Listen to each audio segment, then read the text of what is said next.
Hey there, all you musical theater mavens. Welcome back to Broadway by Ghostlight. I'm Mark Benani, and this is episode 53 of Broadway Jeopardy.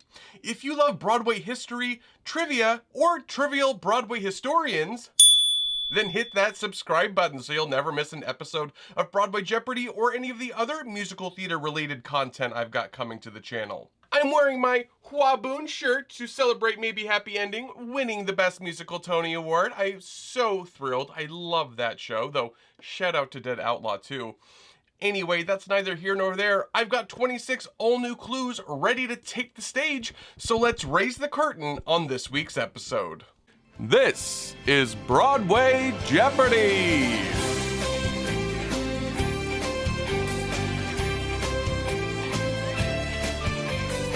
Looking at our categories for this week, we start off as always with last week's final Jeopardy category, which is Radical Revivals.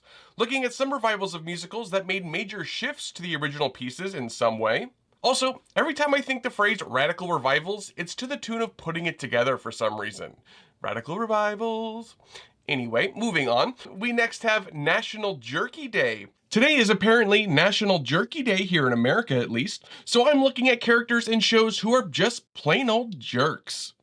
After that, we have parody musicals. This is a visual category where I'll show you a still image from a musical that parodies another property, like a film, TV show, or other musical, and you only have to name the property being parodied, which makes it a little easier, I think. Then we have Those Lyrics Are Fire. Here we're looking at show tunes with the word fire in the title. And last but not least, we have Strange Brew, examining some mystical potions featured in musicals. And we end with the final Jeopardy round, so be sure to keep track of your scores if you want, so you can wager some or all of your invisible earnings on that final clue.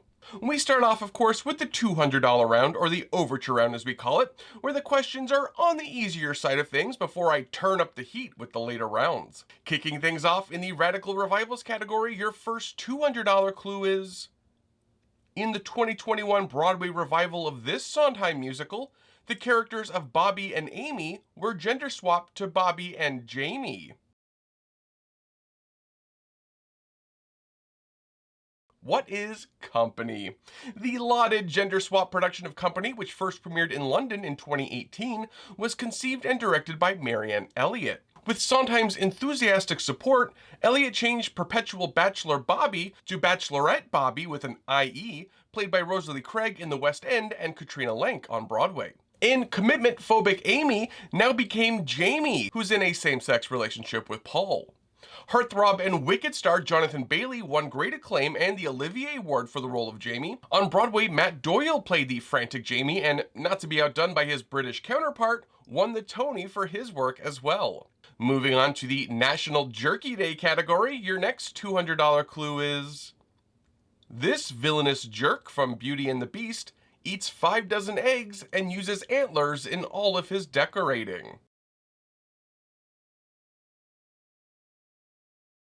Who is Gaston? The original Gaston on Broadway was Burke Moses. Many more wonderful performers played this dashing jerk throughout the musical's long Broadway run, including Mark Kudich, Christopher Sieber, and Donny Osmond, who was the final Gaston. Also, creating the role of Gaston in the original Australian production of Beauty and the Beast was an unknown actor named Hugh Jackman. Let's go!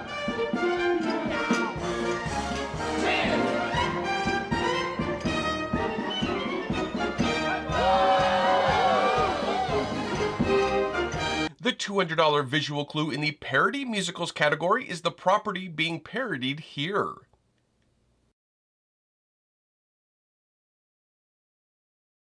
What is Titanic? The parody musical of the 1997 blockbuster romance/disaster film is called Titanic, which is about to wrap up its 3-year-long off-Broadway run later this month. The show is a jukebox musical using the songs of Celine Dion, who of course sang the film's breakout hit, My Heart Will Go On. Not only is Celine Dion's music used in the show, Celine herself is the leading role, with the events of the film being told from her perspective. Sadly, and uncharacteristically, I have not seen Titanic, and it looks like I may miss the boat completely. If you're screaming at your screen right now saying, "Mark, what are you doing? You have to see Titanic, it's amazing," then please buy me a ticket to Titanic. I have no money. I love you so much. Thank you. Thank you. Lighting the pilot light in the Those Lyrics Are Fire category gives us the $200 clue. The beggar woman frantically wonders what's become of the beetle in the song City on Fire from this masterful Sondheim thriller. What is Sweeney Todd? The beggar woman in Sweeney Todd, though vital to the plot, is a fairly small role. However, small as it may be, it is a hugely impactful role if done right. This is evidenced by original beggar woman Merle Louise, a favorite performer of Sondheim's, winning the Drama Desk Award for Featured Actress in a Musical for the part, and the wonderful Ruthie Ann Miles, the beggar woman from the most recent revival of Sweeney Todd, being nominated for the Tony for Featured Actress. Other well-known actresses to play the beggar woman over the years are Victoria Clark, Rosalie Craig, and Audra McDonald in various concert versions of the show, and Laura Michelle Kelly in the 2007 Tim Burton film adaptation. And finishing up the Overture round in the Strange Brew category, your final $200 clue is... in Wicked, Elphaba's mother lustfully drinks an elixir of this color given to her by a mysterious suitor. What is green, of course? Okay, come on. That was a really easy one. Keep that in mind when I throw the tougher ones at you later in the game. One of my favorite props that I own is from the Broadway Wicked, and it is one of the bottles of green elixir.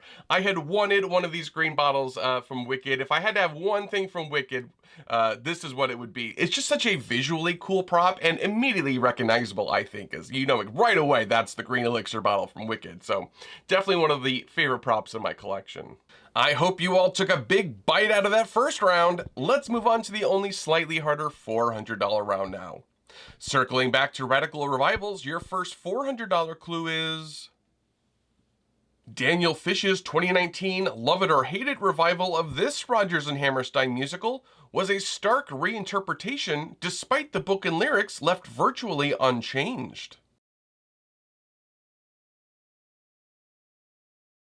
What is Oklahoma?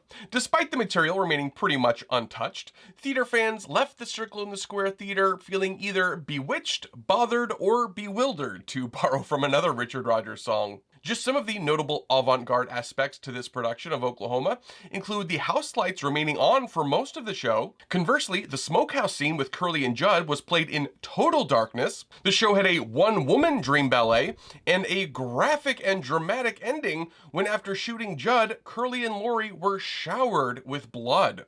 For me personally, I found this production fascinating. While not every choice was successful, in my opinion, I really appreciated the big swings this production took. Plus, they served delicious cornbread and chili at intermission. Free food is always a plus. Remember that, producers. Let's head to Harvard now in the National Jerky Day category with the $400 clue. In Legally Blonde, Elle has a chip on her shoulder when this jerk dumps her before going to Harvard Law School.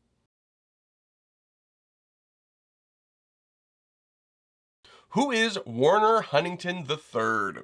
If you just answered Warner, I'll give it to you. The wormy Warner was originated on Broadway by Richard H. Blake. Blake starred as another film-turned-musical jerk in the mid-2000s that almost made this list as well, that of Glengulia in the musical version of The Wedding Singer. The $400 visual clue in the Parodies Musicals category is...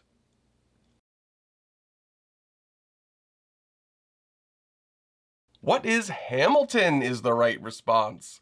The parody musical in question is called Spamilton because, of course, it's the brainchild of Gerald Alessandrini, the man behind the long-running hit off-Broadway series Forbidden Broadway. Though the evening is a spoof of Hamilton all the way through, in true Forbidden Broadway fashion, many other shows and famous figures from musical theater are lampooned as well. The musical parody opened off-Broadway in summer of 2016 and played for 2 years. The show has had a national tour and a London production as well. So what did you miss? What did you miss? The lyrics go by so fast and you are in the abyss. I see you sitting there and looking befuddled. I guess my diction is sloppy and muddled. Let's ignite the $400 clue in the Those Lyrics Are Fire category with, based on the music of this legendary musician, the jukebox review Ring of Fire contained the songs I've Been Everywhere, A Boy Named Sue, and I Walk the Line. Who is Johnny Cash? This short-lived jukebox review, Ring of Fire, opened on Broadway at the Ethel Barrymore Theater on March 12, 2006. It was conceived and directed by Richard Maltby Jr. and featured a cast of 6, including Cass Morgan, Beth Malone, Jared Emick, and recent Tony nominee Jeb Brown. The show received mixed to negative reviews in a season inundated with jukebox musicals, and the Johnny Cash grab closed after 38 previews and 57 performances. The final $400 clue in the Strange Brew category is, in Into the Woods, special ingredients are fed to Milky White the cow so that this person can drink the magical milk. Who is the witch? After the baker and his wife gather all 4 necessary ingredients, which are, say it with me everyone, a cow as white as milk, a cape as red as blood, the hair as yellow as corn, and the slipper as pure as gold, Milky White is fed the shoe, hair, and cape, and eventually she produces some magic milk, which the witch drinks. This restores the witch's youth and beauty, but takes away her magic powers.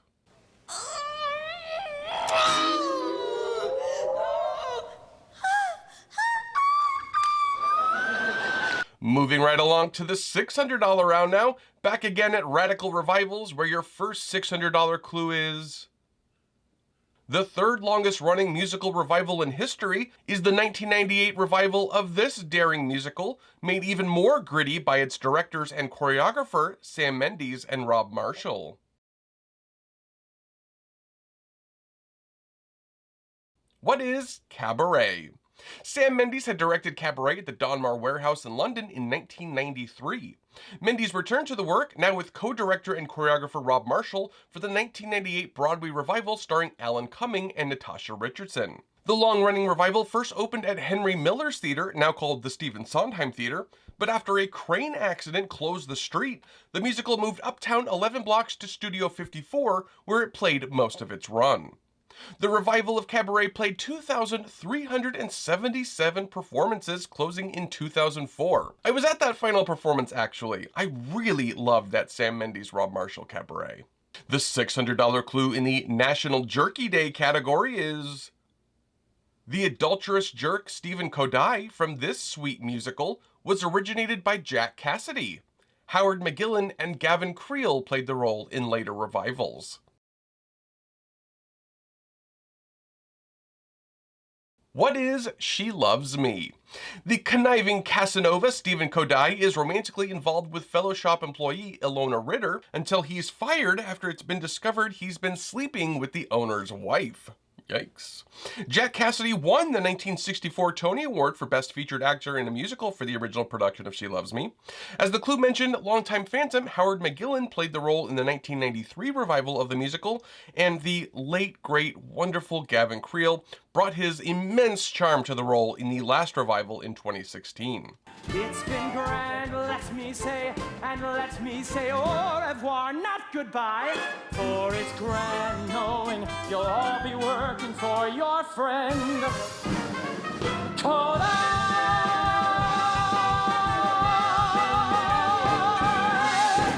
Tuning into the parody musical category brings us the TV-themed $600 visual clue.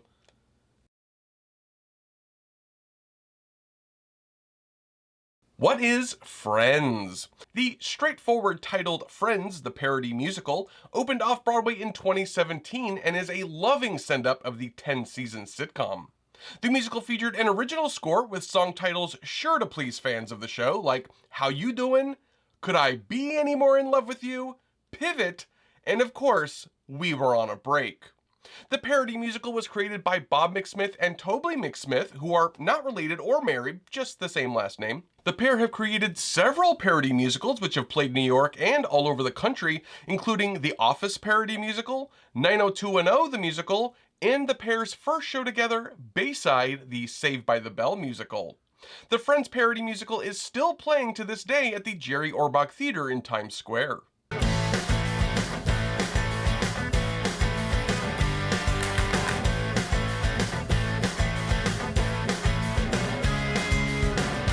Let's get literary in the Those Lyrics Are Fire category with the $600 clue. This beloved two-time Tony-winning Broadway star sang The Fire Within Me as Jo March in the 2005 musical adaptation of Little Women. Who is Sutton Foster? Little Women was Sutton Foster's return to Broadway after leaving her Tony-winning role in Thoroughly Modern Millie, though the official performance count for Little Women the musical would end up being fairly little. Miss Foster would receive her second Tony nomination for the role. And the $600 clue in the Strange Brew category is a daily double! Remember, how it works here on Broadway Jeopardy is answer the first part, you get the $600, answer the more difficult part 2, and you double it to $1,200. Okay, your daily double clue in the Strange Brew category is... in this musical comedy, you'll find Yokumberry Tonic, a special concoction that gives you immense strength. For double points, this is what Yokumberry Tonic takes away.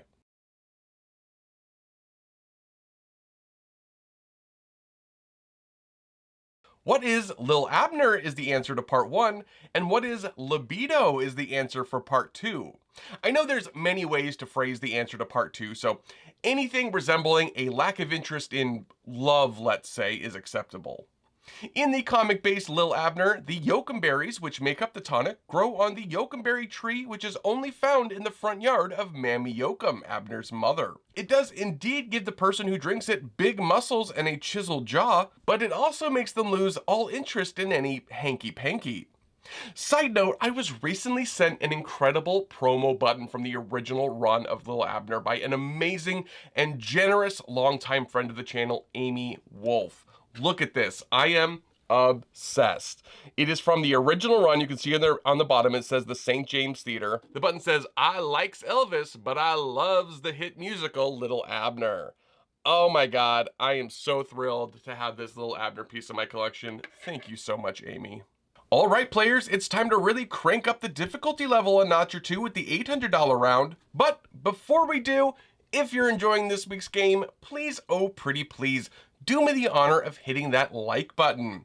It really helps with these videos getting shown to more fine folks like yourselves, but also makes me feel like I've had some yokumberry tonic, but still retained my love for you all.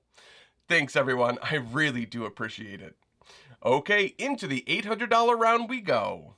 Heading off Broadway in the Radical Revivals category gives us the $800 clue.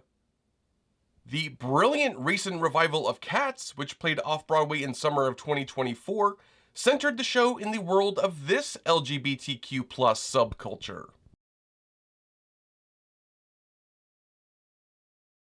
What is ballroom?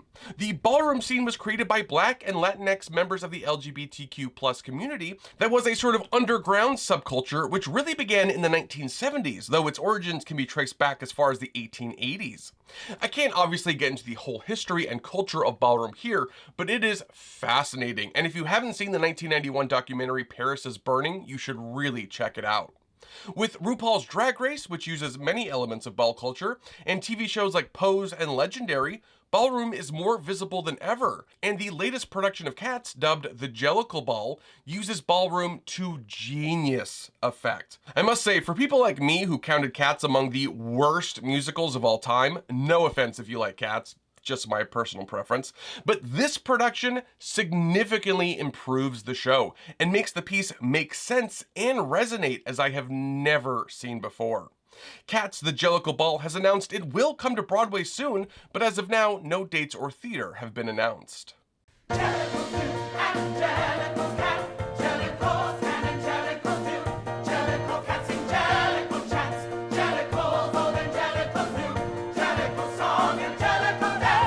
Catching another snake in the grass in the National Jerky Day category brings us the $800 clue. In How to Succeed in Business Without Really Trying, Nepo nephew Bud Frump worms his way into this job title after newcomer J. Pierpont Finch maneuvers around it. What is head of the mailroom is the right response. Initially offered to lightning-fast corporate ladder climber J. Pierpont Finch, Ponty, as he's called, turns it down, suggesting it go to the sniveling Bud Frump. This is all a tactic, though. Ponty's secret weapon, the titular book, How to Succeed in Business Without Really Trying, advised him not to get stuck in the mailroom. And it works, of course, with Ponty leapfrogging his way over Frump and all the other men at the company on his rise to the top. The $800 visual clue in the parody musicals category is...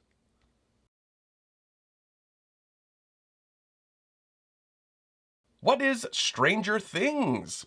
The musical parody titled Stranger Sings began life in concert form at the popular Broadway supper club 54 Below in 2018, before playing off-Broadway starting in 2021. The spoof of the popular Netflix series promises audiences adventures, thrills, cheap effects, dancing monsters, and even justice for Barb. If you know the show, you know what I'm talking about. The show has book, music, and lyrics by writer and producer Jonathan Hogue. Stranger Things are happening here in August. Getting political now in the Those Lyrics Are Fire category with the $800 clue. An effigy of President Woodrow Wilson was burned during the song Fire and Tea in this recent political musical by Shayna Taub. What is Suffs? The 2024 musical with book, music, and lyrics by Shayna Taub, who also starred in the show, was about Alice Paul and the suffragette movement in their quest to have the 14th Amendment ratified, giving women in America the right to vote. Well, let's be truthful, giving white women in America the right to vote. The show is in a rare club of musicals that won both Best Book and Best Score at the Tony Awards, but not Best Musical. And taking a big swig of the Strange Brew category gives us the $800 clue. In Death Becomes Her, this elegant and mysterious woman is the keeper of the elixir that provides eternal youth and beauty. Who is Viola Van Horn? The woman with a secret to die for had a different name in the 1992 movie the musical is based on. In the film, the character was named Liesel von Ruhmen and was portrayed by Isabella Rossellini. For the Broadway musical, the newly named Viola Van Horn is played by Michelle Williams, one of the original members of Destiny's Child, who is also a replacement Aida during the run of that musical.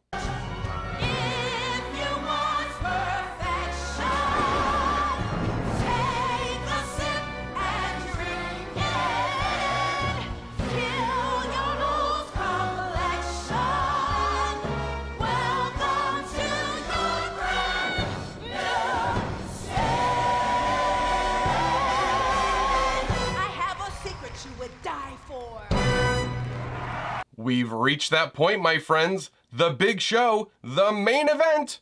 It's the $1,000 round. Play me that dramatic music. Best of luck, players. Circling back one last time to the Radical Revivals category, your $1,000 clue there is... This musical, which originally only featured 2 women in its cast of 24, was revived in 2022 with an all-female identifying or non-binary cast. What is 1776? Presented by the Roundabout Theatre Company, the 2022 gender swap revival of 1776 was conceived by director Diane Paulus. As the clue stated, every member of the cast was female, transgender, or non-binary. A stark contrast to the usual testosterone-filled ensemble you'd find in 1776. The cast for the revival included Crystal Lucas Perry as John Adams, Carolee Carmello as John Dickinson, and a very pregnant Elizabeth A. Davis as Thomas Jefferson. Most critics did not respond well to the production, however, feeling the gender swapping didn't serve the show or the characters and acted mostly as a distraction. If you saw that production, what did you think?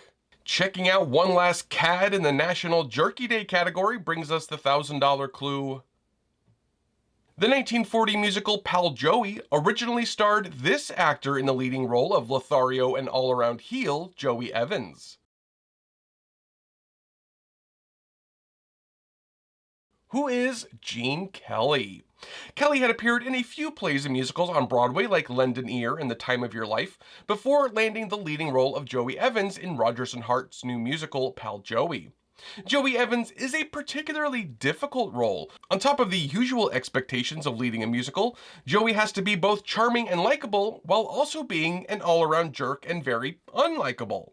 A thin line to tread to be sure, but one that the immensely charismatic Gene Kelly was certainly up for. Hollywood came calling, of course, with Gene Kelly starring in his first film, For Me and My Gal, with Judy Garland, 1 year after his stint in Pal Joey ended. Your last visual clue for $1,000 in the parody musicals category is...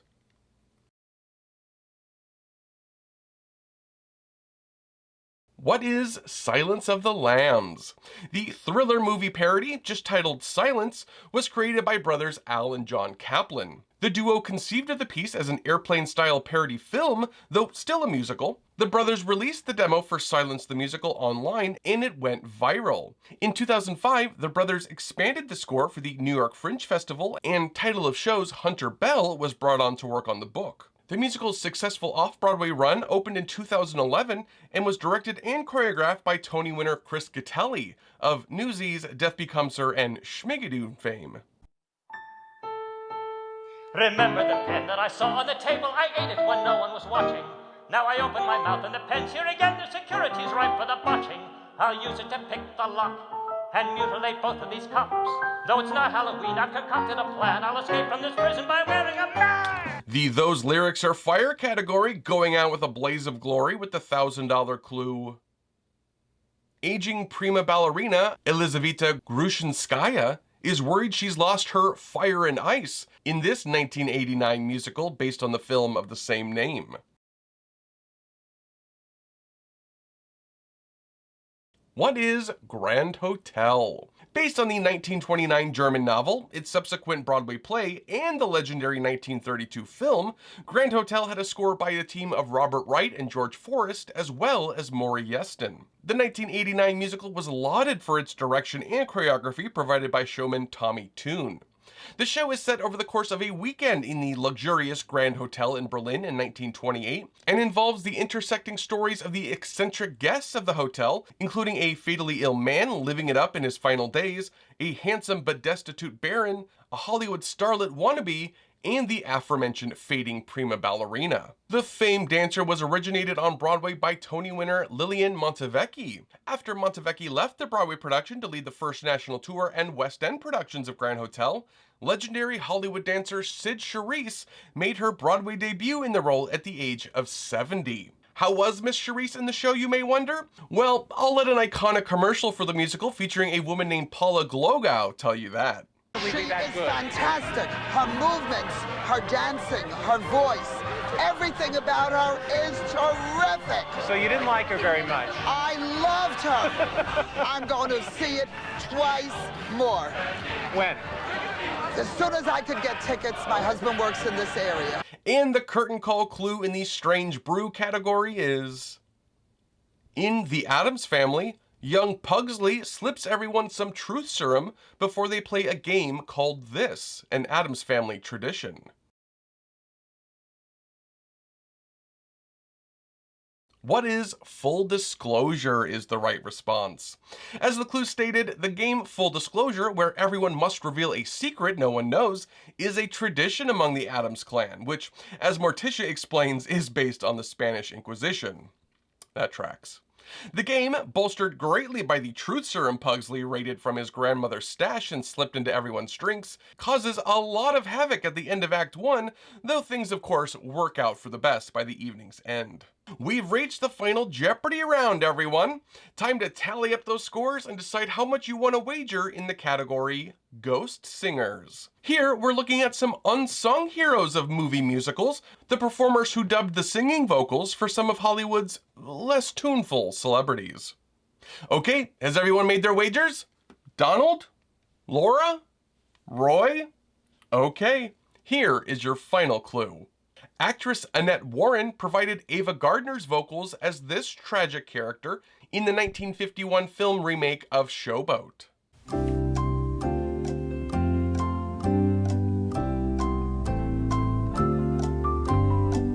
who is Julie Laverne.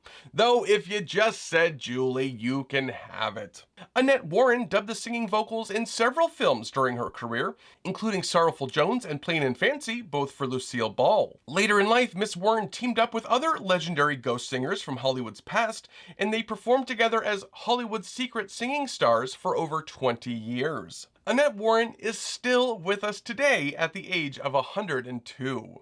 And that's this week's game! How did you all do this week? Were you on fire? Or do you feel like a piece of jerky? Be sure to let me know in the comments. I love hearing from you guys and seeing your scores. I wanted to mention that last week I posted the first episode in the new Broadway 101 series, and this first episode takes a look at Broadway's brassiest diva, Ethel Merman. I must say, as someone who's unusually hard on themselves, I am fairly proud of this little video, and I'm really excited for you all to check it out, and for more episodes of Broadway 101 coming soon. As always, a massive thank you to my patrons over on Patreon. Full disclosure, I'm obsessed with you guys. If you want to be as awesome as these beautiful individuals here, head on over to my Patreon using the link in the video description. I just posted a more adult story involving Ethel Merman there that I think a lot of you would enjoy. There's also a link to my merch shop in the video description if that's something that interests any of you. One of the best ways to support the channel is just sharing these videos with everyone you know. If you want to connect with me outside of the YouTube verse, you can find me on Blue Sky and Instagram. I'll be back next week with episode 54, but until then, I'm Mark Benani. This is Broadway by Ghostlight. Thanks for playing. All right, Paula Glogow, how many times are you going to watch this episode of Broadway Jeopardy? I'd like to see the show 2 more times. I loved it so much.